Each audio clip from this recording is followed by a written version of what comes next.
الشيطان الرجيم ولقد مننا عليك مرة أخرى إذ أوحينا إلى أمك ما يوحى أن اقذفيه في التابوت فاقذفيه في اليم فليلقه اليم بالساحل يأخذه عدو لي وعدو له وألقيت عليك محبة مني ولتصنع على عيني إذ تمشي أختك فتقول هل أدلكم على من يكفله فرجعناك إلى أمك كي تقر عينها ولا تحزن وقتلت نفسا فنجيناك من الغم وفتناك فتونا فلبثت سنين في أهل مدين ثم جئت على قدري يا موسى واصطنعتك لنفسي اذهب أنت وأخوك بآياتي ولا تنيا في ذكري اذهبا إلى فرعون إنه طغى۔ سورہ طٰہٰ کی آیت نمبر 37 سے لے کر آگے تک کی آیات ہیں۔ فرمایا موسیٰ علیہ السلام سے اللہ تعالیٰ کا کلام چل رہا ہے کوہ طور پر۔ جب موسیٰ علیہ السلام حاضر ہوئے تھے تو اللہ تعالیٰ نے ان سے فرمایا تھا کہ ہم نے آپ کو نبوت عطا کی ہے، آپ فرعون کے پاس جائیں۔ تو اس وقت حضرت موسیٰ علیہ السلام نے فوراً دعا کی تھی کہ اللہ میری شرح صدر فرما دے، میرے کام کو آسان فرما دے، میری زبان کی گرہ کو کھول دے اور میرے بھائی ہارون کو میرا وزیر اور مددگار بنا دے تاکہ مل کر ہم آپ کی تسبیح کریں، آپ کا ذکر کریں۔ اس کے جواب میں اللہ تعالیٰ نے فرمایا تھا کہ ہم نے آپ کی دعا قبول کر لی۔ اور یہ فرمانے کے بعد آگے اللہ تعالیٰ نے فرمایا جو آج ہم نے پڑھا ہے، فرمایا وَلَقَدْ مَنَنَّا عَلَيْكَ مَرَّةً أُخْرَى، اور ہم نے اس سے پہلے بھی آپ پر احسان کیا ہے۔ یعنی ابھی جو تم دعا مانگ رہے ہو اور نئی چیزیں جو تم نے مانگی ہیں، نعمتیں، وہ ہم نے دے دی ہیں، لیکن اس سے پہلے ہم نے آپ پر احسانات کیے ہیں تمہاری درخواست کے بغیر۔ ابھی تو درخواست کی ہے نا، دعا مانگی ہے۔ فرمایا وَلَقَدْ مَنَنَّا، پہلے یہ کہا قَدْ أُوتِيتَ سُؤْلَكَ يَا موسیٰ، آپ نے جو مانگا ہے وہ ہم نے دے دیا آپ کو۔ فوراً کہا وَلَقَدْ مَنَنَّا مِن قَبْلِكَ وَلَقَدْ مَنَنَّا عَلَيْكَ مَرَّةً أُخْرَى، کہ ایک دوسری بار، اس کے علاوہ ایک دوسری مرتبہ، پہلی مرتبہ بھی ہم آپ پر احسان کر چکے ہیں۔ اب ان احسانات کا ذکر فرما رہے ہیں اللہ تعالیٰ۔ اِذْ أَوْحَيْنَا إِلَىٰ أُمِّكَ مَا يُوحَىٰ، یہ اس وقت کی بات ہے جب ہم نے تمہاری ماں کو وحی کی تھی، ایسی بات کی وحی کی تھی کہ جو وحی سے ہی معلوم ہو سکتی ہے۔ وہ یہ تھی أَنِ اقْذِفِيهِ فِي التَّابُوتِ، کہ اس بچے کو صندوق میں ڈال دو، وَاقْذِفِيهِ فِي الْيَمِّ، پھر اس صندوق کو دریا میں ڈال دو، فَلْيُلْقِهِ الْيَمُّ بِالسَّاحِلِ، پھر دریا کو چھوڑ دو، وہ اس کو ساحل میں پر ڈال دے گا۔ يَأْخُذُ عَدُوٌّ لِّي وَعَدُوٌّ لَّهُ، جہاں سے اس کو لے لے گا ایک ایسا شخص جو میرا بھی دشمن ہوگا، اس کا بھی دشمن ہوگا۔ یہ ایک بات فرمائی۔ وَأَلْقَيْتُ عَلَيْكَ مَحَبَّةً مِّنِّي، اور ہم نے، جب انہوں نے صندوق اٹھایا، پھر فرعون کے گھر گیا، پھر حضرت آسیہ نے اس صندوق کو کھولا اور اندر جب موسیٰ علیہ السلام بچہ چھوٹا سا، اس پر نظر پڑی، فرمایا القیت علیک محبۃ منی، ہم نے تمہارے اوپر محبوبیت کی شان ڈال دی تھی۔ جو دیکھتا تھا عاشق ہو جاتا۔ آسیہ کی نظر پڑی، وہ دل پکڑ کر رہ گئی کہ یہ کیسے موتی ہے، جائے بچہ ہے، محبت دل میں اتر گئی موسیٰ علیہ السلام کو۔ میں ہم نے محبت ڈال دی تھی، محبوبیت ڈال دی تھی تمہاری۔ وَلِتُصْنَعَ عَلَىٰ عَيْنِي، اور یہ سب ہم نے اس لیے کیا تاکہ تم ہمارے سامنے پرورش پاؤ۔ میں اس کی وضاحت کروں گا، پرورش تو سب کی اللہ تعالیٰ ہی کرتے ہیں، یہاں کیوں خاص فرمایا؟ اذ تمشی اختک فتقول هل ادلکم علی، اور اس وقت کا تصور کرو جب تمہاری بہن گھر سے چلتی ہوئی نکلی، فتقول، اور اس نے یہ کہا، فرعون کی جو باندیاں اور خواتین تھی محل کی، وہ جو دودھ پلانے والی عورت کو ڈھونڈ رہی تھی گلی محلے میں، تو یہ آ گئی تھی بہن۔ فتقولو، تو تمہاری بہن نے ان سے یہ کہا تھا، هل ادلکم علی من یکفل، کیا میں تمہیں بتاؤں ایسا گھرانہ جو اس کو پالے، اس بچے کو۔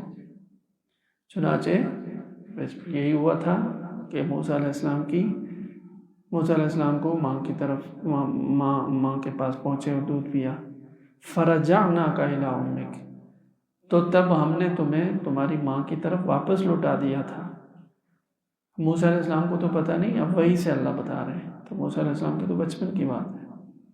فرجعناک الی امک، ہم نے تمہیں تمہاری ماں کی طرف واپس کر دیا تھا، کئی تقر عینھا ولا تحزن، تاکہ اس کی آنکھیں ٹھنڈی ہوں اور وہ غمگین نہ ہوں۔ وقتلت نفسا، پھر وہ بات یاد کرو کیا ہوا تھا، تم نے ایک آدمی کو قتل کر دیا تھا۔ فنجیناک من الغم، تو ہم نے تمہیں اس گھٹن سے نجات دی، قتل کے بعد جو ہم پر حالات آئے تھے۔ آگے فرمایا وفتناک فتونا، اور ہم نے بار بار تمہیں مختلف آزمائشوں سے گزارا اور یہاں تک پہنچایا۔ تو یہ ہے موسیٰ علیہ السلام کو جو ان مختصر آیات میں اللہ تعالیٰ نے ارشاد فرمایا۔ یہ جو آیت ہے آخر میں، چونکہ پیچھے جو تفصیل ہے میں تھوڑی سی عرض کر دوں کہ وَلِتُصْنَعَ عَلَىٰ عَيْنِي میں، کہ اللہ تعالیٰ نے فرمایا کہ ایسا شخص اٹھا، ہم نے اپنی محبت تمہارے اوپر ڈال دی، یعنی محبوبیت ڈال دی تھی تم پر، جو دیکھتا تھا وہ عاشق ہو جاتا تھا، اس کا دل کے اندر موسیٰ علیہ السلام بچے تھے، ان کی محبت اتر جاتی تھی لوگوں کے دل میں۔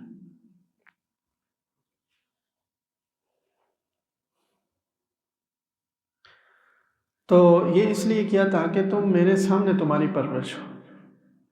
یہ خاص طور پر اس لیے فرمایا کہ عام طور پر جو پرورش کا دنیا میں اللہ تعالیٰ نے ایک نظام رکھا ہوا ہے، دیکھنے میں جو نظر آتا ہے، پیچھے تو اللہ تعالیٰ کی قدرت ہی کام کر رہی ہے نا، لیکن سسٹم کیا بنا ہوا ہے؟ والدین ہوتے ہیں، ماں باپ خرچ اخراجات کرتے ہیں، بچے کی پالتے ہیں، اس کو پرورش کرتے ہیں، ظاہری اسباب میں یہی ہوتا ہے نا۔ لیکن موسیٰ علیہ السلام کو ان ساری ظاہری اسباب سے ہٹا کر کے ایسے شخص کے گھر میں پہنچایا جو موسیٰ علیہ السلام کی قوم کا اور ان کا دشمن تھا۔ تو یہ خدا تعالیٰ کی قدرت کاملہ تھی کہ جس کو فرعون نے قتل کرنے کا منصوبہ بنایا تھا، ہم اپنی قوت اور تدبیر سے اسی کے گھر میں شہزادے کی طرح تمہاری پرورش کروائیں گے، اسی سے کروائیں گے۔ تو یہ چونکہ خصوصی ایک جو معاملہ ہوا فرعون کے گھر میں پرورش کا، وہ ایک عام روٹین اور عام دستور جو دنیا کا اس سے ہٹ کر ہے، والدین پرورش کرتے ہیں تو اس کو اللہ تعالیٰ اپنی طرف منسوب نہیں کرتے، اس لیے کہ یہ تو روزمرہ کی عادت ہے۔ تو یہ ظاہری اسباب میں اس کا کوئی ممکن نہیں تھا، اللہ نے ایسے حالات بنائے کہ وہاں پرورش ہو رہی ہے، اور میں تاکہ تمہاری پرورش ہمارے سامنے ہو۔ ان آیات کے آخر میں ایک آیت آئی ہے وَفَتَنَّاكَ فُتُونًا، اللہ تعالیٰ نے بہت ساری احسانات ذکر کرنے کے بعد فرمایا کہ ہم نے تمہیں مختلف آزمائشوں سے بار بار گزارا ہے۔ اس آیت کے بارے میں ایک بڑے جلیل القدر تابعی ہیں، تابعی ان کو کہتے ہیں جنہوں نے صحابہ کو دیکھا ہو ایمان کی حالت۔ تو حضرت سعید ابن جبیر رضی اللہ تعالیٰ عنہ بڑے ہی شان والے تابعی ہیں۔ 2-3 لوگ ہیں جن کے بارے میں امت کے اہل فضل اور اہل علم کے ہاں یہ بحث ہوئی ہے کہ تابعین میں سب سے افضل کون ہے، جیسے صحابہ میں سب سے افضل ابوبکر صدیق، تابعین میں کون ہے؟ 2-3 ناموں پر بحث ہے، ان میں ایک یہ بھی ہے سب سے افضل حضرت سعید ابن جبیر ہے، شہید بھی ہے یہ بات۔ تو یہ حضرت ابن عباس رضی اللہ تعالیٰ عنہ کے بڑے خاص شاگرد ہیں۔ حضرت عبداللہ ابن عباس رضی اللہ تعالیٰ عنہ کو رسول اللہ صلی اللہ علیہ وسلم کی خصوصی دعا عطا ہوئی تھی قرآن کریم کی تفسیر کے بارے میں۔ تو رسول اللہ صلی اللہ علیہ وسلم کی اس دعا کا یہ اثر تھا کہ کم عمر صحابہ میں سے تھے، لیکن سارے صحابہ اس بات کو مانتے تھے کہ عبداللہ ابن عباس کے پاس بہت علم ہے، اس لیے وہ حبر الامہ کے نام سے مشہور ہوئے، امت کے سب سے بڑے عالم، ترجمان القرآن بھی ان کا لقب ہے، یعنی قرآن کے سب سے بڑے مفسر۔ تو حضرت سعید ابن جبیر کہتے ہیں کہ میں نے حضرت عبداللہ ابن عباس سے پوچھا کہ یہ فتنہ کا فتونہ کیا ہے؟ قرآن کریم میں اللہ تعالیٰ نے فرمایا حضرت موسیٰ علیہ السلام سے کلام کرتے ہوئے کہ ہم نے تمہیں بار بار آزمائش سے گزارا، وہ کیا آزمائش ہے؟ حضرت ابن عباس رضی اللہ تعالیٰ نے ایک طویل کہانی بتائی، اس کی قصہ پورا فرمایا، وہ بہت لمبی تفصیلی واقعہ ہے، تو کل تم سویرے اس وقت آ جانا تو پھر میں تمہیں تفصیل سے بتاؤں گا۔ حضرت سعید ابن جبیر رضی اللہ تعالیٰ عنہ پھر اس وقت پر سویرے سویرے حاضر ہوئے۔ تو حضرت عبداللہ ابن عباس نے فرمایا کہ دیکھو، فرعون کو کے درباریوں میں یہ بات زیر گردش رہتی تھی، تذکرہ چلتا رہتا تھا کہ بنی اسرائیل جو ہم نے غلام بنائے ہوئے ہیں، ان کے ہاں یہ بات سینہ در سینہ چلی آ رہی ہے کہ ان کے اندر کوئی نبی پیدا ہوگا اور اس نبی کی اولاد میں بادشاہ بھی پیدا ہوں گے، چونکہ اس کا ایگو بند نہیں ہو سکتا، بند ہے، چونکہ حضرت یوسف علیہ السلام مصر میں رہے ہیں، اسی زمانے میں حضرت یعقوب علیہ السلام اپنے 12 بیٹوں سمیت وہاں گئے تھے، یاد ہے نا، پیچھے سورہ یوسف میں گزر چکا ہے۔ اور اس وقت حضرت یوسف علیہ السلام کی حیثیت یوں سمجھے کہ پوری سلطنت کے اندر کرتا دھرتا وہی تھے، نام تو وزیر کا تھا لیکن تمام مالیاتی نظام، بادشاہ کا حکم، سب کچھ آپ کے ہاتھ میں تھا۔ تو آپ کے دور میں جو بنی اسرائیل تھے، یہ سمجھو کہ شاہی خاندان سمجھا جاتا تھا، ان کی بہت زیادہ عزت اور احترام، اور مصر میں خصوصی مقام اور پہلے درجے کے شہری اور سہولتیں اور ہر لحاظ سے۔ تو جو ان کے زمانے کا فرعون تھا، فرعون تو لقب ہے، وہی حضرت یوسف علیہ السلام پر ایمان لے آیا تھا بعد میں، لیکن ان کی جو قوم تھی وہ تو مسلمان نہیں ہوئی تھی۔ تو حضرت یوسف علیہ السلام جب تک حیات رہے، بادشاہ کے مرنے کے بعد بھی تو وہی بادشاہ تھے، تو وہ لوگ ان کے اوپر وہ تھے، حسد بھی کرتے تھے بنی اسرائیل سے کہ یہ باہر کی قوم آئی ہوئی ہے، جیسے لوگوں کی طبی بات ہوتی ہے نا، کوئی دور سے کہتے ہیں یہ تو باہر کے آئے ہوئے ہیں، یہ تو مہاجر ہیں، یہ تو وہاں سے آ کر ان کو اتنا پروٹوکول دیا جا رہا ہے اور ان کی اتنی اہمیت ہو گئی ہے، اور ہم یہاں کے جو اصل باشندے ہیں، ہم جو ہے ان کے سامنے دوسرے نمبر کے لوگ ہو گئے۔ تو یہ چیزیں ہوتی تھیں، لیکن وہ سلسلہ حضرت یوسف علیہ السلام کے انتقال کے بعد بنی اسرائیل میں تو کوئی بادشاہ بن نہیں سکتا تھا، اس لیے کہ وہ ان کی خصوصیت تھی، تو پھر اپنی نسلی طور پر جو ان کی روایات تھیں ان کا بادشاہ بنا، فرعون ہوتا نا، تو انہی فرعونوں میں سے آگے چلتے چلتے وہ شروع سے جو ایک ان کے بارے میں بغض تھا دل میں، تو وہ لوگ حکومت میں اور اردو میں قبطی جو تھے وہ آگے آتے رہے اور بنی اسرائیل کو دباتے پیچھے کرتے یہاں تک کہ یہ دور آیا تھا اس فرعون کا کہ وہ بالکل ہندوؤں کے ہاں جیسے کہ شودر ہوتے ہیں، بالکل جو چھوت چھات جن کو کہتے ہیں کہ وہ کسی چیز کو ہاتھ لگا دیں تو وہ ناپاک ہو جاتی ہے، اس درجے میں انہوں نے پہنچا دیا۔ یہاں تو ان کی پھر بھی کوئی حیثیت ہے، بنی اسرائیل کو تو بس کہتے تھے یہ ہمارے خدمت گزار ہیں، کوئی شہری حقوق، انسانی حقوق ان کو حاصل نہیں تھے فرعون کی اس زمانے میں حکومت میں۔ تو لیکن بنی اسرائیل میں یہ باتیں چلتی تھیں، تو جس معاشرے میں، سوسائٹی میں رہتے ہیں، دونوں طرح کی معلومات ادھر ادھر ہوتی رہتی ہیں۔ جیسے ہندوؤں کے معاشرے میں رہتے ہوئے مسلمانوں کو ان کی بہت ساری باتیں معلوم ہو جاتی ہیں، ہندوؤں کو مسلمانوں کی بہت ساری باتیں معلوم ہیں، اس لیے ان کو بھی معلوم تھی۔ تو یہ وہ بات میں بتا رہا ہوں جو خود مجھے نہیں معلوم ہوئی ہے، ورنہ مشہور یہ ہے کہ فرعون کو نجومیوں نے یہ کہا تھا کہ آپ کے بنی اسرائیل میں ایک بچہ پیدا ہوگا جو بادشاہ بنے گا اور تمہاری بادشاہ کو پلٹے گا۔ تو وہ بھی روایت ہے، لیکن اس سے ہٹ کر ہے یہ بات جو حضرت ابن عباس نے فرمائی۔ کہتے ہیں جو فرعون کے جو لوگ تھے اہل حکومت، ان میں یہ بات چلتی رہتی تھی۔ تو ایک دن اسی طرح کا مذاکرہ انہوں نے، اس طرح کی گپ شپ جو ہے فرعون کے سامنے بھی ہوئی۔ تو یہ فرعون تو فوراً جیسے طبیعت ہوتی ہے، یہ تو بنی اسرائیل کے خلاف اس کے ذہن میں خصوصی بغض تھا، اور یہ تو ذرا سی بات اس کو بہانا چاہیے تھا۔ انہوں نے کہا کہ یہ اس طرح کی روایتیں بتاتے رہتے ہیں کہ ان کے ہاں کوئی پیدا ہوگا اور وہ بادشاہ بھی پیدا ہوں گے اور نبی رسول بھی آئیں گے، اس طرح کی کوئی باتیں کرتے ہیں۔ اس نے کہا کہ اس مسئلے، اس خطرے کا حل ہونا چاہیے۔ پھر خود ہی کہا اس خطرے کا حل یہ کہ ان کے بچوں کو قتل کر دیتے ہیں، جو پیدا ہوتا ہے بچوں کو قتل کرتے رہے تو ظاہر ہے کوئی جب مرد نہیں رہے گا تو کون بادشاہ بنے گا، نیب جو بچے ہیں آئندہ سب کو قتل کرو۔ اب یہ سلسلہ شروع ہوا، تھوڑے عرصے کے بعد پھر خود ہی خیال ہوا حکومت کے حلقے میں کہ سارے مرد اگر ہم نے قتل کر دیے، ان کے مطلب بچے قتل کرتے رہے تو ہماری خدمت کون کرے گا؟ یہ جو زندہ ہے بوڑھے یہ تو مر جائیں گے، تو بچے سارے ہم نے قتل کر دیے، تو اتنے سارے جو ہماری خدمت کر رہے ہیں، کام کر رہے ہیں، تو ان کی عادت بن گئی تھی کہ یہ مفت میں جانوروں کی طرح ملے ہوئے ہیں ہر طرح کی خدمت کے لیے، تو خود سے کیسے سارے کام کریں گے؟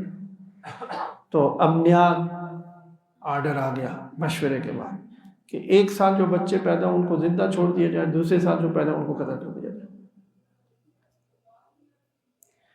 یہ جو بادشاہوں کے فیصلے بعد اسی طرح احمقانہ قسم کے ہوتے ہیں، چونکہ ان کے اوپر کوئی چیک نہیں، کوئی ان کے فیصلے کو اور ان کے حکم کو کوئی غور و چیلنج نہیں کر سکتا، کوئی اس پر غور و فکر نہیں کر سکتا۔ تو جو جیسے مشہور ہے نا اردو کی مثل کہ نادر شاہی حکم، یہ نادر شاہ بھی بادشاہ گزرے نا جس نے دہلی پر حملہ کیا تھا ایران کا، تو وہ یہ ہے کہ بس اس نے حکم دے دیا مار دو، قتل کر دو۔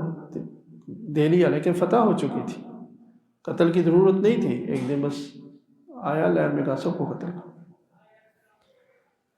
تو فرعون کے اس حکم میں 1 سال، جس سال بچے قتل نہیں ہوتے تھے اس سال حضرت ہارون علیہ السلام پیدا ہوئے،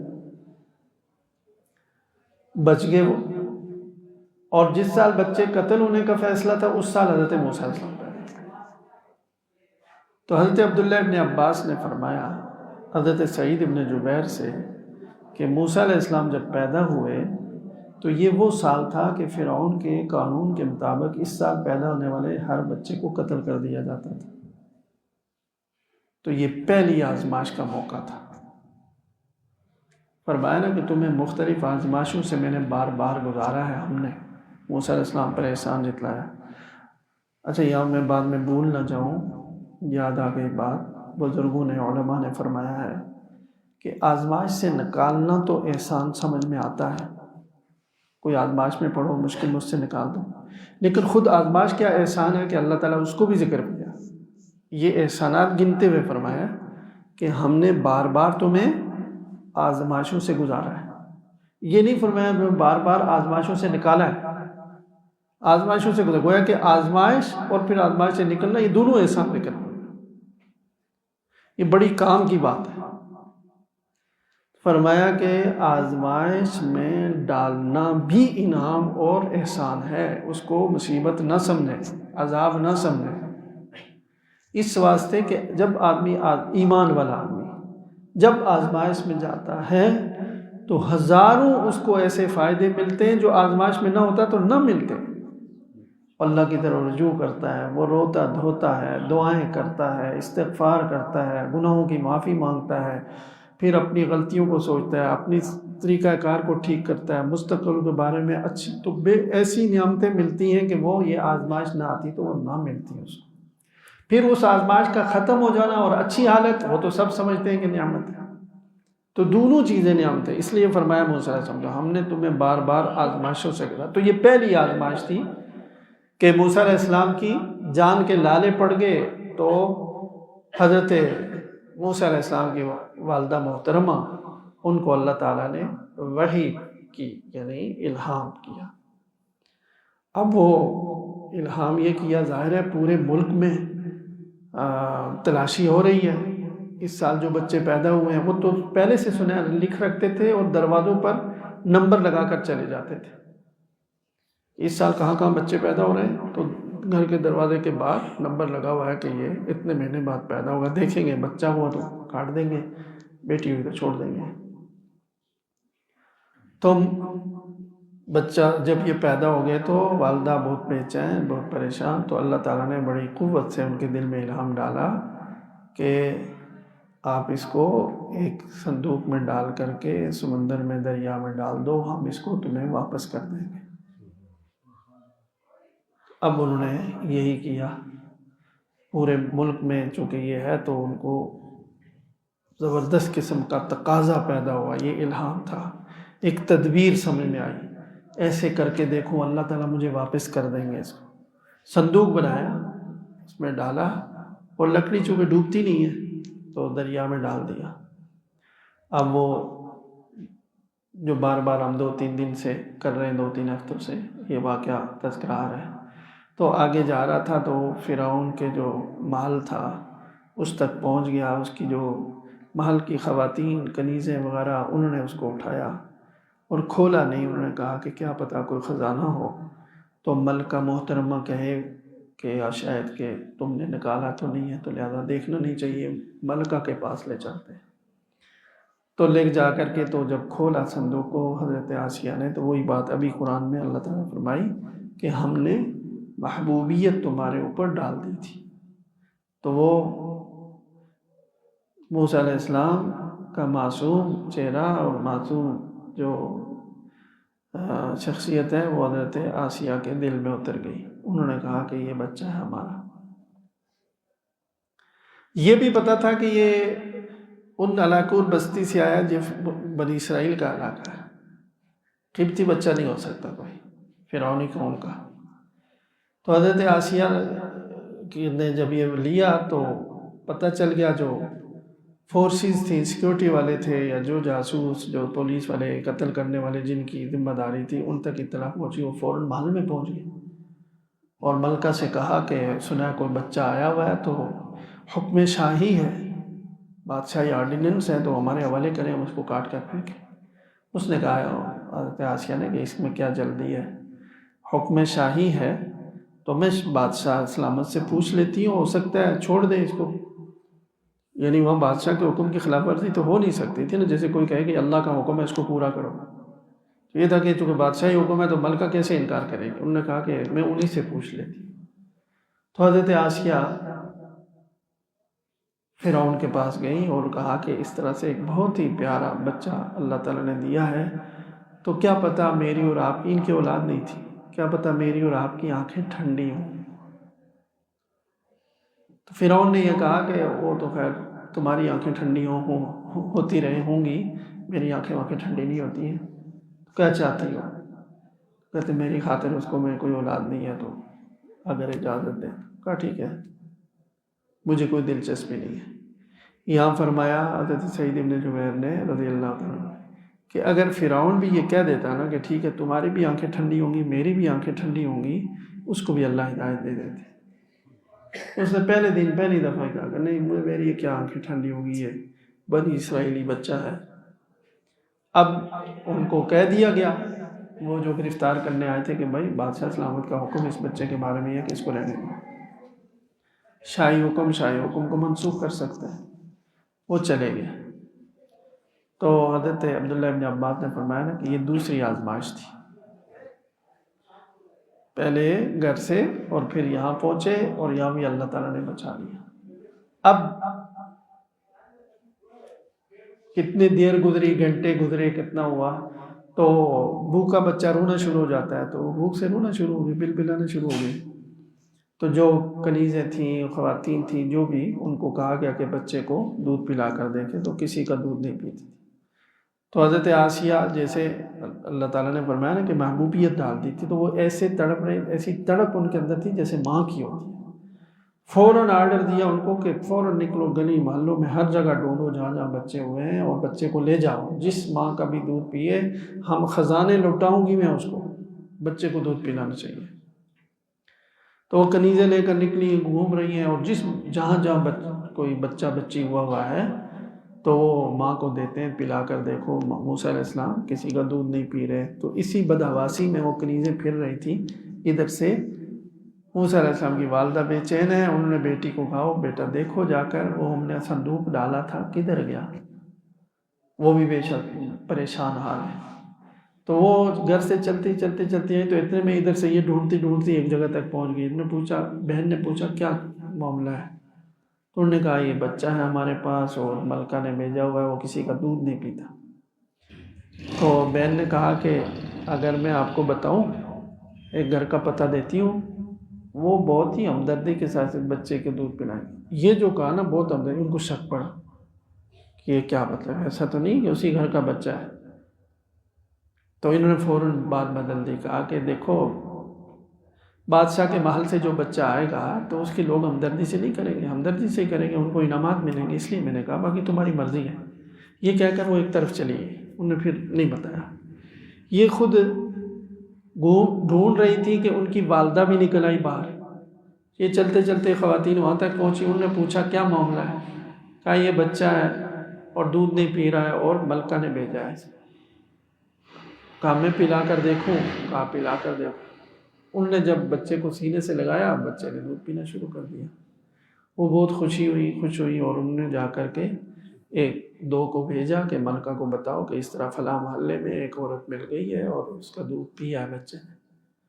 تو انہوں نے فوراً بلا دیا من میں، بڑا اعزاز اور اکرام کیا، اور یہ کہا کہ ہم آپ کو ہر سہولت دیں گے، آپ کو الگ مکان وغیرہ محل کے اندر سارا، آپ ادھر رہیں اور بچے کو دودھ پلائیں۔ اب موسیٰ علیہ السلام کی والدہ نے بڑی ہی استغنا اور بے نیازی سے کہا کہ جی میں کسی گھر میں نہیں رہتی، آپ لوگوں کو ضرورت ہے تو بھیج دو وہاں، ورنہ میرا اپنا بچہ ہے تو میں تو اپنے گھر میں ہی رہوں گا، یہ آپ کی ضرورت ہے، میری ضرورت نہیں۔ آسیہ نے کہا کہ ٹھیک ہے بچے کو بھیج دیں۔ یوں اللہ تعالیٰ نے گھر پہنچا دیا اور موسیٰ علیہ السلام پرورش پاتے رہے۔ آسیہ کی طرف سے خبر گیری، معلومات ہوتی رہی، جو ان کو ضرورت ہوتی تھی بھیجتی رہی۔ جب وہ 2 سال کے ہو گئے، دودھ چھڑایا، تو اب حضرت آسیہ نے کہا کہ بچے کو لے آؤ، اور یہ اعلان کیا وہ اپنے تمام جو شاہی دربار والے لوگ تھے، وزراء، مشیر، ان کی خواتین، ان کو کہ میرا بچہ آ رہا ہے، اس کے استقبال کے لیے فلاں جگہ تک جائیں اور ہر شخص تحفہ دے۔ تو اب جناب جب موسیٰ علیہ السلام کی والدہ ان کو لے کر کے آئی تو بہت بڑی تعداد میں لوگ آ گئے ہیں، خواتین ہیں، مرد ہیں، اور سب تحفے تحائف دے رہے ہیں بادشاہ کی رضامندی کے لیے، ملکہ کی خوشنودی کے لیے۔ جب محل میں پہنچے تو موسیٰ علیہ السلام کے لیے تحفوں کا ایک ڈھیر تھا، تو وہ سارے تحفے اٹھا کر کے ملکہ کے حکم سے کہا گیا کہ یہ پیک کرو، اور یہ موسیٰ علیہ السلام کی والدہ کے لیے کہ یہ ان کے لیے ہوں گے چونکہ انہوں نے دودھ پلایا۔ اس کے بعد پھر اپنی طرف سے بھی ڈھیر سارے تحفے دیے، پھر کہا کہ اب بادشاہ سلام کی طرف سے تحفہ دلواؤں گی، وہاں بھی لے گئی۔ اس نے بھی اپنی فرعونیت میں کچھ کہا ہوگا، بے حساب دے دیا ہوگا، اس نے کہا کہ ٹھیک ہے تحفے دے دو۔ یوں تحفے وغیرہ دیے، اسی محفل میں بیٹھے، اس نے کہا جب بچہ میں بھی اٹھاؤں۔ فرعون نے اٹھایا، 2 سال کے تھے، وہ جو قصہ ہے نا کہ جس پر اس کو غصہ آیا، جو ہی گود میں رکھا، موسیٰ علیہ السلام اوپر دیکھا، ایسے داڑھی پکڑ کر زور سے کھینچا، اس کی گردن نیچے ہوئی، تو چور کی داڑھی میں تنکا، اور قدرتی بات ہوتی ہے کہ جو اس طرح کی چیزیں دل میں آ جاتی ہیں۔ اس نے فوراً کہا کہ یہ ایسا بچہ نہیں ہے، یہ وہی ہے جس کی خبر دی گئی تھی مجھے، یہ میری گردن جھکا رہا ہے، اس کا مطلب ہے کہ یہ مجھ پر غالب آنا چاہتا ہے اور یہی ہے جو مجھے نیچے گرائے گا، لہٰذا اس کو قتل کرو۔ تو حضرت آسیہ نے کہا کہ آپ کمال کرتے ہیں، بچے کو کیا پتہ ہے اتنا شعور کہ آپ کون ہیں اور یہ کون ہے، اور اتنی لمبی چوڑی بات ہے، تو بالکل نادان بچہ ہے۔ آپ کو آزمائش کر لیں، انگارہ بھی منگوا لیں، موتی بھی منگوا لیں، دیکھیں کس کو ہاتھ لیتا ہے۔ تو اس نے کہا کہ اچھا کر لو ایسا۔ تو حضرت آسیہ علیہ السلام ایسا لگتا ہے کہ بہت زیادہ، ظاہر ہے نبی کریم صلی اللہ علیہ وسلم نے فرمایا نا کہ وہ کاملین میں سے بہت دانا تھی، انہوں نے بیوقوف کو بہت ہاتھ میں رکھا ہوا تھا، قابو میں رکھا ہوا تھا۔ تو لایا گیا تو انہوں نے انگار کو اٹھایا، تو انگارے کو اٹھایا تو اس کو اطمینان ہوا کہ ہاں ٹھیک ہے بچہ یہ۔ تو یوں حضرت موسیٰ علیہ السلام پھر وہاں پرورش پانے لگے۔ یہ چوتھا آزمائش کا موقع تھا۔ پھر موت ان کے سر پر آئی تھی اور ٹل گئی۔ اس کے بعد وہاں پلتے رہے، بڑھتے رہے، یہاں تک کہ بنی اسرائیل میں بھی اور فرعون کے ان لوگوں کو بھی یہ بالکل پتہ چل گیا کہ یہ بنی اسرائیل میں سے، اور موسیٰ علیہ السلام کے محل میں پرورش پانے کی وجہ سے بنی اسرائیلیوں کو بہت کچھ ریلیف مل گیا۔ ظاہر سی بات ہے ایک شہزادہ ہے، لوگ بھی اب ڈرنے لگے، اس طرح سے بنی اسرائیل پر ظلم نہیں کرتے تھے کہ بھائی یہ تو محل میں ایک آدمی بیٹھا ہوا ہے، فرعون اس کو پال رہا ہے۔ اب ان کو تو نہیں پتہ تھا فرعون کتنا بیچارہ کیا کر رہا، بیچارہ تو کیا خبیث تھا وہ، تو بہت کچھ ان پر نرمی بھی ہوئی تھی۔ تو یوں موسیٰ علیہ السلام جوانی تک پہنچ گئے۔ تو ایک دن باہر گئے، صبح صبح سیر کر رہے تھے، تو دیکھا کہ ایک بنی اسرائیلی اور ایک قبطی جو فرعون کی قوم کا تھا وہ آپس میں لڑ رہے۔ تو حضرت موسیٰ علیہ السلام نے دیکھا اور پتہ تھا کہ یہ قبطی لوگ بنی اسرائیل پر بہت ظلم کرتے ہیں، یہ ان کو پہلے سے معلوم تھا۔ تو بے بس تھے، اپنی قوم کا ظلم، ان کے اوپر مظلومیت دیکھتے تھے، دل میں کڑن ہوتی تھی۔ تو غصہ آیا، اس قبطی کو کہا اس کو کیوں مار رہے ہو مظلوم کو؟ جب اس نے کچھ سخت بات آگے سے کہی کہ تم کون ہوتے یا کچھ بھی، ان کو سر سے کہا، تو ان نے مکہ مارا، اس کو اندازہ نہیں تھا، تو وہ مر گیا، وہی مر گیا۔ اور اب موسیٰ علیہ السلام گھبرائے کہ یہ تو بندہ مر گیا، اور فوراً کہا کہ یہ شیطان کی طرف سے ہے۔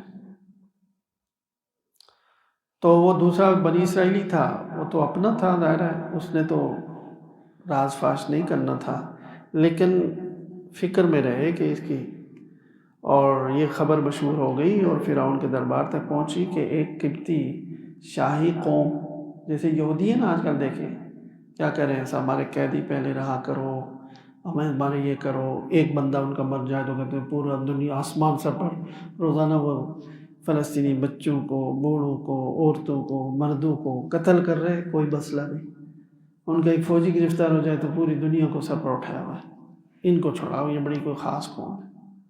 تو ظالم ہمیشہ ایسی انہی نفسیات کے مالک ہوتے ہیں، ایک ہی طرح کے ہوتے ہیں۔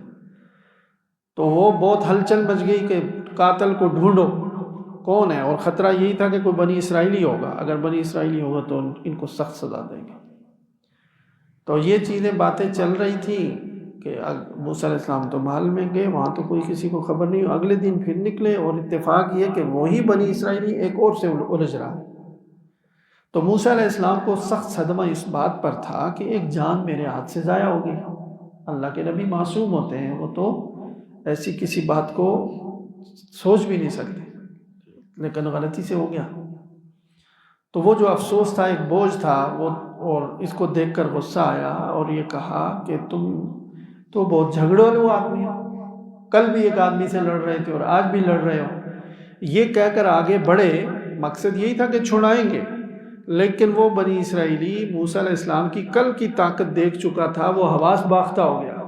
اس نے کہا میں گیا آج، کل قبطی مرا آج میں مرا۔ اس نے فوراً کہہ دیا کہ موسیٰ تم کل ایک بندے کو مارا، آج مجھے مارنا چاہتے ہو؟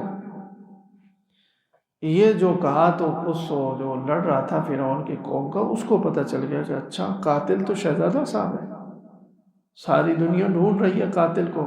وہ وہاں سے نکلا، موسیٰ علیہ السلام اب محل پر نہیں گئے، دائیں بائیں ہو گئے اور اسی سوچ بچار میں تھے کہ کیا ہے۔ یہ ہے وہ 5واں موقع کہ جب محل تک خبر پہنچی تو فرعون بہت جھڑکا، چیخا کہ میں کہہ رہا تھا، اور بالآخر اس نے خون کر دیا، اس کو گرفتار کرو جہاں کہیں بھی ہے۔ تو گرفتاری کے لیے جب لوگ نکلے، موسیٰ علیہ السلام کو اللہ کی طرف سے ایک بندہ تھا، اس نے آ کر خبر دی جو اندر کی اطلاع رکھتا تھا کہ آپ کے بارے میں تو فیصلہ ہو گیا، آپ یہاں سے نکل جاؤ۔ تو یہ پھر موت آپ کے سر پر آئی اور اللہ نے ایک بندے کے ذریعے اطلاع دی اور موسیٰ علیہ السلام وہاں سے نکل پڑے۔ پتہ بھی نہیں تھا کہ کدھر جائیں، لیکن بس چل پڑے، چلتے رہے چلتے رہے چلتے رہے۔ راستے کی تکلیفیں، مشقتیں، محل میں پرورش پائی ہے، کبھی مشکل دیکھی نہیں ہے، تو اب مشکل آ گئی سب، یہاں تک کہ مدین پہنچ گئے۔ تو مدین جب پہنچے، مدین میں جو آبادی تھی، ایک ایسی جگہ پر پہنچے جہاں کنواں تھا، جہاں لوگ جانوروں کو لاتے تھے اور کنویں سے پانی نکال کر کے پلاتے تھے۔ تو ایک درخت بھی تھا، درخت کے نیچے بیٹھ کے سائے میں، تو لوگ، بہت بڑا پتھر کا ڈھکنا تھا اس کے اوپر، اس کو 2-4 آدمی مل کر گھسیٹ کر ہٹاتے تھے، پھر ڈول سے پانی نکالتے تھے، اور وہاں باہر کوئی حوض بنا ہوا تھا تو اس میں ڈالتے تھے، پھر ان کے جانور پیتے تھے۔ تو انہوں نے دیکھا کہ 2 لڑکیاں ان سب سے الگ اپنی بکریوں کو لے کر ایک کنارے پر کھڑی ہیں، یہ لوگ آ رہے ہیں، پلا رہے ہیں، جا رہے ہیں، پلا رہے ہیں، جا رہے ہیں۔ تو اس کے بعد جب سب چلے گئے تو آخر میں ان 2 لڑکیوں نے اپنی بکریوں کو وہی بچا ہوا پانی پلانے کے لیے آگے لے آئی۔ تو بکری ایسا جانور ہے نا، وہ صاف ستھری چیز کھاتا پیتا ہے، پانی بھی صاف پیتی ہے وہ۔ اب بکریاں دل لگا کر پانی نہیں پی رہی تھی، تو موسیٰ علیہ السلام کھڑے ہوئے، تو انہوں نے کہا کہ میں ان کو تازہ پانی نکال کر دوں؟ لڑکیوں نے کہا کہ کیسے دیں گے آپ؟ یہ تو موسیٰ علیہ السلام نے وہ پتھر جو 3-4 آدمی کھینچتے نا، اکیلے کھینچ کر ایک طرف ہٹا دیا اور ڈول سے بھر بھر کر پانی ڈالا اور بھر دیا اس کو۔ بکریوں نے سیر ہو کر پانی پیا، اور موسیٰ علیہ السلام اسی طرح جا کر کے درخت کے نیچے بیٹھ کر تو اللہ تعالیٰ کی طرف متوجہ ہو کر یہ دعا کی، ربی انی لما انزلت الی من خیر فقیر۔ یہ دعا ایسی زبردست ہے، جب کسی کو مشکل ہو یہ بار بار پڑھنی چاہیے۔ ربی انی لما انزلت الی من خیر فقیر، یا اللہ آپ جو بھی کوئی خیر میری طرف بھیجیں گے میں اس کا محتاج ہوں۔ یہ دعا کر رہے ہیں۔ یہ 2 لڑکیاں حضرت شعیب علیہ السلام کی بیٹیاں تھیں۔ یہ جب گھر پہنچی تو حضرت شعیب علیہ السلام بوڑھے تھے، تو انہوں نے پوچھا کہ آج کیسے جلدی آ گئے ہو؟ کہ روزانہ کا معمول تو یہ تھا بہت تاخیر سے آتے تھے۔ تو انہوں نے کہا ابا جی آپ عجیب قصہ ہوا، ایک وہ کوئی بندہ ہے وہاں، تو اس نے اس طرح سے جانوروں کو پانی پلا دیا، ہم جلدی آ گئے۔ تو انہوں نے پوچھا کہ کون ہے؟ کہا ہم نہیں جانتی ہیں، نہیں دیکھا یہاں، البتہ وہ درخت کے نیچے بیٹھ کر یہ کہہ رہا تھا ربی انی لما انزلت الی من خیر فقیر، یہ ہم نے سنا ہے۔ شعیب علیہ السلام اللہ کے نبی تھے، انہوں نے کہا ایسا لگتا ہے کوئی مسافر ہے، اس کو کھانے اور ٹھکانے کی ضرورت ہے، تو جاؤ، ایک بیٹی کو کہو جاؤ اس کو بلا کر لے آؤ، اس نے بڑا احسان کیا، تو اس کو کھانا بھی کھلا دیں گے، رہائش بھی دے دیں گے، پھر آگے جہاں اس نے جانا ہو چلا جائے۔ تو بیٹی جب آئیں تو انہوں نے آ کر کہا کہ میرے ابا آپ کو بلا رہے ہیں، تو اٹھ کر چل دیے۔ تھوڑے قدم چلے تو پھر لڑکی کو کہا کہ تم پیچھے ہو جاؤ، میں آگے ہوں گا اور مجھے راستہ بتاؤ، جا میں ادھر ادھر ہوں۔ وہ سارا سب آگے ہو گئے، گھر پہنچے تو لمبا قصہ، خلاصہ یہ کہ شعیب علیہ السلام سے پوری تفصیل بیان کی، تو حضرت شعیب علیہ السلام نے فرمایا کہ اب خوف زدہ ہونے کی ضرورت نہیں ہے، یہاں فرعون کی حکومت کا کوئی عمل دخل نہیں ہے، تم بے خوف ہو جاؤ۔ اور پھر اس کے بعد کھانا وانا کھلایا، رہائش کے لیے جگہ بھی دی، پھر آگے دیکھیں جہاں تم نے جانا ہے۔ تو باپ کو بیٹی نے مشورہ دیا کہ ابا جی آپ بھی بوڑھے ہو گئے ہیں اور آپ دیکھیں جانوروں کو پالنا پوسنا، گھر کا کام وغیرہ، یہ کوئی نوجوان مسافر ہے تو اگر آپ اس کو ملازم رکھ دیں، یہ نیک بھی ہے اور طاقتور بھی ہے۔ تو والد کو ایک دم غیرت سی آئی نا، اجنبی کسی لڑکے کے بارے میں بیٹی کیوں تعریف کرے؟ انہوں نے کہا تمہیں کیا پتہ ہے نیک ہے اور طاقتور ہے؟ تو کہا کہ ابا جی طاقتور تو اس لیے کہ وہ جو کنویں کا پتھر نہیں ہے جو اس کا ڈھکنا، اتنے سارے لوگ پکڑ کر کے کھینچتے ہیں، اس نے اکیلے کھینچ کے ہٹا دیا۔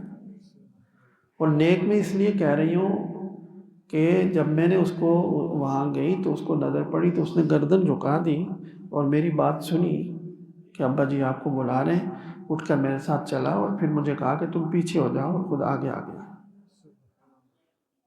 تو آپ ایسے آدمی کو مزدور ملازم رکھیں جو طاقتور بھی ہو اور امانت دار بھی ہو۔ تو اب بیٹی کی اس سمجھداری کی بات پر حضرت شعیب علیہ السلام بہت خوش ہوئے۔ انہی کا پھر حضرت شعیب علیہ السلام نے حضرت موسیٰ علیہ السلام سے نکاح کروایا۔ ان سے موسیٰ علیہ السلام سے پوچھا اگر آپ چاہیں تو میں ایک بیٹی کی شادی تم سے کروا دوں، لیکن شرط یہ ہے کہ آپ کو 8 سال ہمارے پاس رہنا ہوگا، کام کاج کے لیے ہمیں ضرورت ہے گھر میں، تو اگر تم 10 سال پورے کر لو تو تمہاری طرف سے یہ احسان ہوگا، لیکن 8 سال تب میں یہ آپ کو شادی دے سکتا ہوں۔ موسیٰ علیہ السلام نے فرمایا ٹھیک ہے۔ تو یوں پھر حضرت شعیب علیہ السلام کے گھر میں گھر داماد ہو کر کے وہاں ان کی خدمت کرنے لگے۔ دوسرے دن جب بکریاں لے کر کے جنگل کی طرف جانے لگے تو بکریوں کے لیے لاٹھی ایک ہوتی ہے نا چرواہے کے پاس، تو پوچھا کوئی لاٹھی؟ تو حضرت شعیب علیہ السلام نے کہا کہ وہ کونے میں لاٹھی رکھی ہوئی ہے، اٹھا دو۔ اور 3-4 لاٹھیاں تھیں، تو یہ لاٹھی اٹھا کر لے آئے۔ شعیب علیہ السلام نے کہا یہ نہیں، یہ واپس رکھو، دوسری رکھی ہوئی ہے وہ اٹھاؤ۔ انہوں نے جا کر رکھی، دوسری اٹھاتے ہیں تو یہی لڑک کر کے ان کے ہاتھ میں یہی والی آتی، یہ پھر 1-2 دفعہ وہ پھر لے آئے۔ شعیب علیہ السلام نے کہا کہ یہ کیا کر رہے ہو، یہ تمہارے کام کی نہیں ہے۔ تو انہوں نے پھر بتایا کہ یہ ایسے ہوتا ہے، میں ادھر ہاتھ کرتا ہوں یہ لڑک کر آتی ہے، ادھر ہاتھ کرتا ہوں ادھر لڑک کر آ جاتی ہے۔ یہ شعیب علیہ السلام نے پوچھا کہ کیا نام ہے تمہارا؟ پہلے شاید نام نہیں پوچھا تھا تو بتایا موسیٰ۔ کہاں اچھا تمہارے باپ دادا یہ معلومات کرتے کرتے اچھا بنی اسرائیل میں سے ہو؟ کہا کہ ہاں۔ اور میں ٹھیک ہے یہی لاٹھی لے جاؤ۔ اس وقت بھی نہیں بتایا کہ اس میں کیا راز ہے، جب بھیجا تھا اس وقت بتایا تھا کہ یہ لاٹھی رکھو، یہ انبیاء کی لاٹھی وراثتاً چلتی میرے پاس آئی ہے، اور یہی وصیت تھی کہ بنی اسرائیل کے موسیٰ تک پہنچنی چاہیے، یہی وہ لاٹھی ہے جو بعد میں سانپ بنی ہے، تو بڑی خاص لاٹھی تھی۔ تو یوں 8 سال انہوں نے وہاں گزارے اور 10 سال بھی پورے کیے۔ واپس ہوئے تو کوہ طور کے پاس پہنچے جو ہم پڑھ کر آئے، تو سردی بھی تھی، گھر والے بھی بیمار تھے، آگ کا کوئی انتظام نہیں، تو دور دور کے اوپر آگ جلتی ہوئی نظر آئی۔ یہ وہاں گئے، اللہ تعالیٰ نے کلام فرمایا اور یہ کہا کہ اب جاؤ، فرعون نے سرکشی کی ہے۔ تو اب جب واپس آ رہے حکم ہوا کہ جاؤ فرعون کے پاس، تو یہاں تک کتنی آزمائشیں آئیں اور ان سے نبی اللہ تعالیٰ نے ان کو نکالا، آزمائشیں، مشکلات، مسافری۔ اس کو یہ حضرت ابن عباس رضی اللہ عنہ نے بتایا کہ فتنہ کا فتونہ میں یہ سارے واقعات ہیں کہ ہم نے بار بار تمہیں آزمائشیں سے گزارا ہے۔ پھر تم فلبستا سنین فی اہل مدین، تم کئی سال تک اہل مدین میں رہے، ثم جئت علی قدر یا موسیٰ، پھر تم واپس آئے ہو اے موسیٰ، اور یہ سب کچھ مقدر میں تھا، یہ ہم نے پہلے سے سیٹ کر کے رکھا ہوا تھا، ایسا ہی ہونا تھا۔ وَاسْتَنْعَتُكَ لِنَفْسِي، اور میں نے منتخب کر لیا ہے تمہیں اپنے لیے، اللہ تعالیٰ فرماتا ہے، یعنی تمہیں نبوت کے لیے خاص کر دیا۔ باقی انشاءاللہ اللہ کریں گے۔ سوشل میڈیا پر سب سے قدیم اور سب سے ریلائبل برانڈ www.darsequran.com